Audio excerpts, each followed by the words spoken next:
सध्या राज्यभरात अनेक भागांमध्ये जे आहे ते बैलगाडा शर्यत अर्थातच शंकरपटाचं आयोजन केलं जात आहे। अमरावती जिल्ह्यातील चांदूर रेल्वेमध्ये वंचित बहुजन आघाडीचे युवकांचे प्रदेशाध्यक्ष निलेश विश्वकर्मा यांच्या वतीने देखील शंकरपटाचं आयोजन करण्यात आलेलं आहे आणि आज या शंकरपटाचा तिसरा दिवस आहे आणि या दिवशी खास करून महिलांनी आणि तरुणींनी या शंकरपटामध्ये सहभाग नोंदवलेला आहे। हे स्वतःही तरुणी जी आहेत ती शंकरपटामध्ये बैल जोडी जी आहे ती हाकलेली आहेत। काय सांगशील, थरारक असा संपूर्ण हा खेळ असतो आणि त्यामध्ये तू बैल जोडी हाकलेली आहे, काय पहिली प्रतिक्रिया? खूप छान वाटलं हकलून आणि खूप भीती वाटते बसताना, पण काही नाही वाटत, तेवढं होऊन जाते। मी माझ्या बाबा आणि काकामुळे हकलायला लागली, त्यांच्यामुळे मला हिम्मत मिळाली आहे बस।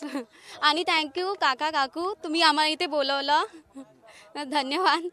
यापूर्वी केव्हा बैल गाडी हाकली का शंकरपटामध्ये? कारण ठिकठिकाणी आता आयोजन केलं जातं। हां, हकली ना, याआधी आष्टाला, तडेगाव, दशासरला आम्ही इथे आणि इथे आलोय हकलायला आज। खरं तर शेती देखील आता महिला करतात, तरुणी करतात, काय तू त्यांना संदेश देशील? अनेक जण घाबरतात कारण संपूर्ण साहसी खेळ असतो ही बैल जोडी हाकणे, काय त्यांना संदेश देशील? आम्ही आधीपासून याच कामात राहिलोय, तर आता एवढं काही वाटत नाही बस। आणखी छान वाटते बैलांसोबत वगैरे राहून। काय सांगशील इतर तरुणींना, काय संदेश देशील? बस तुम्ही पण हिम्मत करा आणि या क्षेत्रामध्ये पण।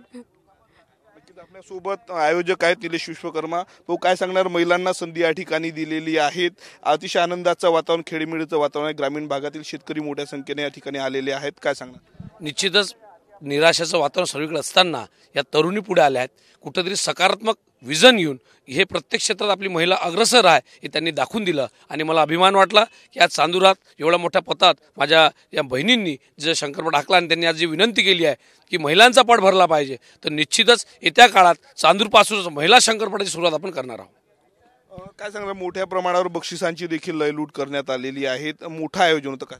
निश्चितच इथं आज मराठवाडा, मध्य प्रदेश, पश्चिम महाराष्ट्र इथून जोड आलेले आहेत। ज्या परिसरात शंकरपट बंदी झाल्यानंतर या मोठ्या प्रमाणात पहिला शंकरपट भरतो आहे। चांदुरात व परिसरातील शेतकऱ्यात फार नवचैतन्य होतं, तरुणांना कुठेतरी अपेक्षा आहे की माझं पीक जसं मी सांभाळतो, मोठं करतो, तसंच माझी बैलजोडी, कारण का त्याच्या जीवनातला निगडीत खेळ आहे आणि हा कुठेतरी त्याला उत्साह देतो, संचारतो उत्साह आणि त्यामुळे तो पुढं नवीन दिशेने कामाला लागतो।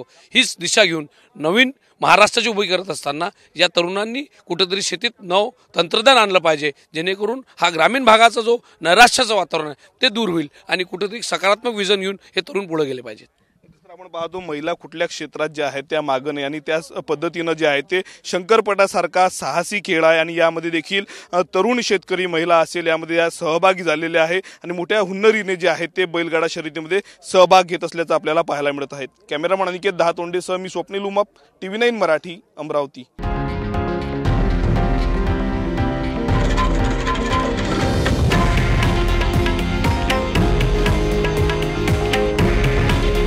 हे आहे देशातील नंबर 1 न्यूज नेटवर्क आणि आपण पाहत आहात TV9 मराठी। काळजी तुमची, हित महाराष्ट्राचं।